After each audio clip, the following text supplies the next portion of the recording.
Random trade ಬೆಸ್ಟಾ ಅಥವಾ planned trade ಬೆಸ್ಟಾ ಅಂತ ಇದ್ರ ಬಗ್ಗೆ ನಿಮ್ಗೆ ಕ್ಲಾರಿಟಿ ಇರಬೇಕು. ಯಾಕೆಂದ್ರೆ ಕೆಲವು ಸಲ ಏನಾಗುತ್ತೆ, ನಾವು ರ್ಯಾಂಡಮ್ ಆಗಿ ಟ್ರೇಡ್ ತಗೊಂಡ್ಬಿಡ್ತೀವಿ, ಅದು ಪಾಸ್ ಆಗಿ ಹೋಗುತ್ತೆ.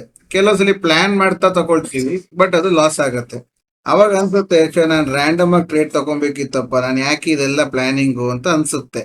ಆದ್ರೆ ಕೆಲವು ಸಲ ಪ್ಲಾನಿಂಗ್ ಅಲ್ಲಿ ಇದ್ದವ್ರದ್ದು ಸಕ್ಸಸ್ ಆಗುತ್ತೆ. ಸೊ ಇದೆರಡನ್ನ ಕಂಪೇರ್ ಮಾಡಿದಾಗ ನೀವು ಯಾವ ರೀತಿ ಟ್ರೇಡ್ ತಗೊಬೇಕು ಅನ್ನೋದೇ ನಿಮ್ಗೆ ಗೊಂದಲ ಶುರು ಆಗುತ್ತೆ. ಸೊ ಅದ್ರ ಬಗ್ಗೆ ಫುಲ್ ಮಾಹಿತಿಯನ್ನ ಈ ವಿಡಿಯೋದಲ್ಲಿ ಕೊಡ್ತಾ ಇದ್ದೀನಿ, ಮಿಸ್ ಮಾಡದೆ ಕೊನೆವರೆಗೂ ನೋಡಿ. ಯಾಕೆಂದ್ರೆ ಮ್ಯಾಕ್ಸಿಮಮ್ ರಿಟೇಲರ್ಸ್ಗಳು ಲಾಸ್ ಮಾಡ್ಕೊಳ್ತಿರೋದೇ ಈ ಒಂದು ಗೊಂದಲದಿಂದಾಗಿ. ಈ ಗೊಂದಲನ ಇವತ್ತು ನಿವಾರಣೆ ಮಾಡಿ ಬಿಡುವ. ನಮಸ್ತೆ ಫ್ರೆಂಡ್ಸ್, ಎಲ್ಲರಿಗೂ ಕೋಸ್ಟಲ್ ಟ್ರೇಡರ್ಗೆ ಸ್ವಾಗತ. ಇವತ್ತಿನ ಟಾಪಿಕ್ ನಾವು ಹೋಗೋದು ಅಂತ ಆದ್ರೆ ರ್ಯಾಂಡಮ್ ಟ್ರೇಡ್ ವರ್ಸಸ್ ನಾವು ಪ್ಲಾನ್ಡ್ ಟ್ರೇಡ್ ಅಂತ.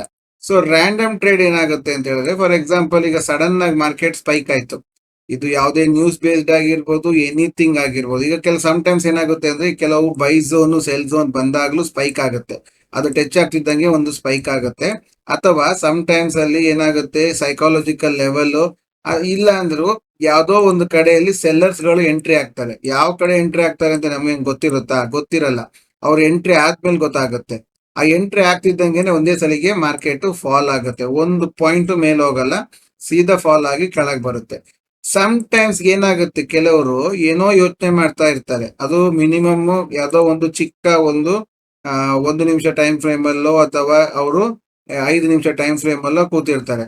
ಒಂದು ಸ್ಪೈಕ್ ಬರ್ತಿದ್ದ ಹಾಗೆ ಅವರು ಆ ಡೈರೆಕ್ಷನ್ ಗೆ ಎಂಟ್ರಿ ಆಗ್ಬಿಡ್ತಾರೆ. ಈಗ ಸಿ ಅಂದ್ರೆ ಸಿ ಡೈರೆಕ್ಷನ್ ಗೆ ಎಂಟ್ರಿ ಆಗ್ತಾರೆ. ಇದರಿಂದ ಏನಾಗುತ್ತೆ, ಅವ್ರಿಗೆ ಸಡನ್ ಆಗಿ ಒಂದು 10 ಪಾಯಿಂಟ್ಸ್ 15 ಪಾಯಿಂಟ್ಸ್ ಬರುತ್ತೆ. ಬಂದ ಮೇಲಿಂದ ಅವ್ರಿಗೆ ಏನು ಮಾಡಬೇಕು ಅಂತ ತೋಚುದಿಲ್ಲ. ಇದು ರ್ಯಾಂಡಮ್ ಟ್ರೇಡ್ ಅಲ್ಲಿ ಆಗುವಂತ ಅನಾಹುತಗಳು. ರ್ಯಾಂಡಮ್ ಟ್ರೇಡ್ಸ್ ಗಳೇನಾಗುತ್ತೆ, ನೀವು ರ್ಯಾಂಡಮ್ ಆಗಿ ತಗೊಳ್ತೀರಿ, ಎಲ್ಲಿ ತಗೊಳ್ತಿದ್ದೀರಿ ಅಂತ ನಿಮ್ಗೂ ಕ್ಲಾರಿಟಿ ಇಲ್ಲ. ಈಗ ಉದಾಹರಣೆಗೆ, ಈಗ 12 ಗಂಟೆ ಝೋನ್ ಇದೆ. ಸೊ 12 ಗಂಟೆ ಝೋನ್ ಇದೆ, ಸೊ ದಟ್ ನಾನೇನ್ ಮಾಡ್ಬೇಕು, ಇದು ಬ್ರೇಕ್ ಆದಾಗ ಸಿ ತಗೊಳ್ಬೇಕು ಅಂತ ಅನ್ಕೊಳ್ಳೋದು ಓಕೆ.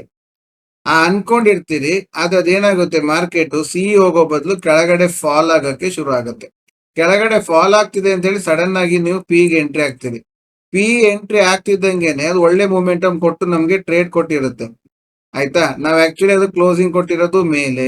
ನಾವು ಅನಾಲಿಸಿಸ್ ಮಾಡೋರು ಏನ್ ಮಾಡ್ತಿರ್ತಾರೆ, ಕ್ಲೋಸಿಂಗ್ ಕೊಟ್ಟಿದ್ದು ಮೇಲೆ ಕ್ಲೋಸಿಂಗ್ ಕೊಟ್ಟಿದೆ, ಅದಾದ್ಮೇಲಿಂದ ಅದು ರೀಟೆಸ್ಟ್ ಬರ್ತಾ ಇದೆ, ಸೊ ನಾನು ಸಿ ಎ ನೋಡ್ಬೇಕು ಅಂತ ಅನಾಲಿಸಿಸ್ ಮಾಡೋರು ಮಾಡ್ತಿರ್ತಾರೆ.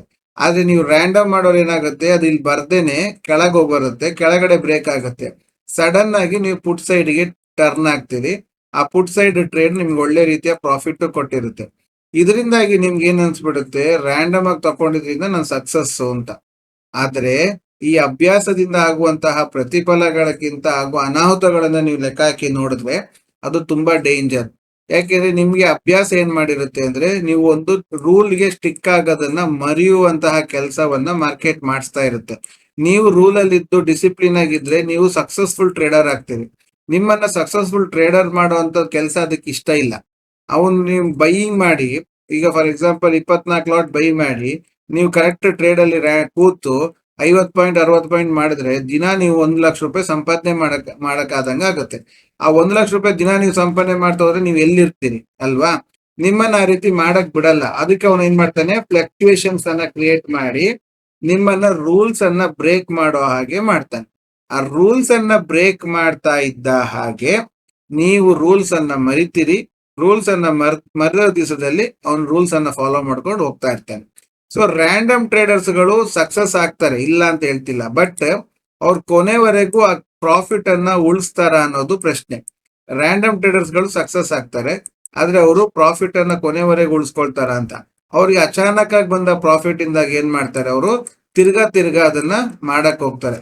ಅದ್ರಲ್ಲೂ ಏನ್ ಗೊತ್ತಾ, ಮೇಯ್ನ್ ಆಗಿ ರೌಂಡ್ ಆಫ್ ಮಾಡುವಂತಹ ಒಂದು ಹುಚ್ಚು, ರೌಂಡ್ ಮಾಡುವಂತ ಹುಚ್ಚು. ಉದಾಹರಣೆಗೆ, ಈಗ ಎಲ್ಲೋ ಒಂದು ನಿಮ್ಗೆ ಪ್ರಾಫಿಟ್ 22,000 ರೂಪಾಯಿ ಬಂದಿರುತ್ತೆ. 22,000 ರೂಪಾಯಿ ಬಂದಂತ ಪ್ರಾಫಿಟ್ ಅನ್ನ 25,000 ಮಾಡಬೇಕು ಅನ್ನೋ ಹುಚ್ಚು, ರೌಂಡ್ ಆಫ್ ಮಾಡ್ತೀನಿ ಅಂತ. ಆ ರೌಂಡ್ ಆಫ್ ಮಾಡೋ ಹುಚ್ಚಲ್ಲಿ ಏನಾಗುತ್ತೆ, ಬೆಳಿಗ್ಗೆ ಬಂದಿದ್ದು 22,000 ಹೋಗಿ 0 ಬಂದ್ಬಿಡುತ್ತೆ. ಇದು ರೌಂಡ್ ಆಫ್ ಆಗುತ್ತೆ. 2 ರೂಪಾಯಿ ರೌಂಡ್ ಆಫ್ ಮಾಡಕ್ ಹೋಗಿ 2,000 ರೂಪಾಯಿವರೆಗೆ ಲಾಸ್ ಮಾಡ್ಕೊಂಡವ್ರು ಎಷ್ಟೋ ಜನ ಇದ್ದಾರೆ. ಬ್ರೋಕರೇಜ್ ಕಾಸು 100 ರೂಪಾಯಿ ಬರ್ಲಿ ಅಂತ ಮಾಡಕ್ ಹೋಗಿ ಲಾಸ್ ಮಾಡ್ಕೊಂಡು ಅವ್ರು ಎಷ್ಟೋ ಜನ ಇದ್ದಾರೆ. ಬೇಕಾದ್ರೆ ಕಮೆಂಟ್ ಅಲ್ಲಿ ತಿಳಿಸಿ ಎಷ್ಟು ಜನ ಇದ್ದಾರೆ ನಿಮ್ಗೆ ಗೊತ್ತಾಗುತ್ತೆ. ಯಾಕೆಂದ್ರೆ ತುಂಬಾ ಜನ ಹೇಳ್ಕೊಳಲ್ಲ, ಬಟ್ ನಾನು ಮಾಡಿದೀನಿ. 2,000 ರೂಪಾಯಿ ಬಿಡಿ, ಬ್ರೋಕರೇಜ್ ಎರಡು ಟ್ರೇಡ್ ಮಾಡಿದೀನಿ. 2 ಟ್ರೇಡ್ಗೆ ಬ್ರೋಕರೇಜ್ 150 ರೂಪಾಯಿ ಹತ್ತತ್ರ ಬರುತ್ತೆ ಅಂತ ಗೊತ್ತಿದ್ದಾಗ ನಮ್ಗೆ ಆಲ್ರೆಡಿ ಪ್ರಾಫಿಟ್ 3,000 ರೂಪಾಯಿ ಬಂದಿರುತ್ತೆ. 3,000 ರೂಪಾಯಿ ಪ್ರಾಫಿಟ್ ಇಟ್ಕೊಂಡು ಕೂತ್ಕೊಬೇಕು ತಾನೆ. ಈ 150 ರೂಪಾಯಿಯನ್ನ ಆಸೆ ಮಾಡಕ್ ಹೋಗಿ ಅದನ್ನ ತೆಗಿಯೋಣ ಅಂತ ಹೇಳಿ ನೆಕ್ಸ್ಟ್ ಟ್ರೇಡ್ ಮಾಡಕ್ ಹೋಗೋದು. ಆ ನೆಕ್ಸ್ಟ್ ಟ್ರೇಡ್ ಮಾಡಕ್ ಹೋಗೋದ್ರಿಂದಾಗಿ ಈ 3,000 ರೂಪಾಯಿ ಕಮ್ಮಿಯಾಗಿ 2,500 ಆಗುತ್ತೆ. ಆ 150 ರೂಪಾಯಿಯಿಂದ ಈ 2,500 ಆಯ್ತಲ್ಲ ಅನ್ನೋ ಗುಂಗಲ್ಲಿ ತಿರ್ಗಾ ಇನ್ನೊಂದು ಟ್ರೇಡ್, ತಿರ್ಗಾ ಇನ್ನೊಂದು ಟ್ರೇಡ್, ತಿರ್ಗಾ ಇನ್ನೊಂದು ಟ್ರೇಡ್ ಮಾಡಿ ಮಾಡಿ ಮಾಡಿ 3,000 ಹೋಗಿ -7,000 ಆಗಿದೆ. ಇದು ನಾನು ಮಾಡಿದಂತ ತಪ್ಪುಗಳಲ್ಲಿ ಇದು ಒಂದು. ಯಾಕೆಂದ್ರೆ ಎಲ್ಲಾದ್ರೂ ನಾವು ತಪ್ಪು ಮಾಡಿಯೇ ಕಲ್ತಿರೋದು. ಹಾಗಾಗಿ ಕಲ್ತಿರೋದನ್ನ ನಿಮ್ಮ ಹತ್ರ ಹಂಚ್ಕೊಳ್ತಿರೋದು. ಸೊ ಈ ತಪ್ಪನ್ನ ಮಾಡಬಾರ್ದು ಅಂತ ಹೇಳಿದ್ರೆ ರ್ಯಾಂಡಮ್ ಟ್ರೇಡ್ಸ್ ಗಳನ್ನ ಅವಾಯ್ಡ್ ಮಾಡ್ಬೇಕು. ಈಗ ಇವತ್ತಿನ ಮಾರ್ಕೆಟ್ ತಕೊಳ್ಳೋಣ. ಈಗ RBI ಪಾಲಿಸಿ ಬಂತು, ಏನೋ ಬಂತು, ಎಲ್ಲ ಸರಿ. ಆದ್ರೆ ನಮ್ಮ ರೂಲ್ ಪ್ರಕಾರ 12 ಗಂಟೆ ಝೋನ್ ಅಲ್ಲಿ ಮಾರ್ಕೆಟ್ ನಿನ್ನೆ ಓಪನ್ ಆಗಿದೆ, ಕರೆಕ್ಟ್. ನಾವು ಯಾವ ಕಡೆ ನೋಡ್ಬೇಕು? 12 ಗಂಟೆ ಝೋನ್ ಒಳಗಡೆ ಇದೆ, ನಾವು ಯಾವ ಕಡೆ ನೋಡ್ಬೇಕು? ಯಾವ ಕಡೆನೂ ನೋಡಂಗಿಲ್ಲ. ಯಾಕೆ ನೋಡಂಗಿಲ್ಲ? ಅದು ಯಾವ ಕಡೆ ಬ್ರೇಕ್ ಆಗಿ ನಿಲ್ಲುತ್ತೆ ಅದ್ರ ಆದ್ಮೇಲೆ ನೋಡ್ಬೇಕು, ಕರೆಕ್ಟ್ ಅಲ್ವಾ?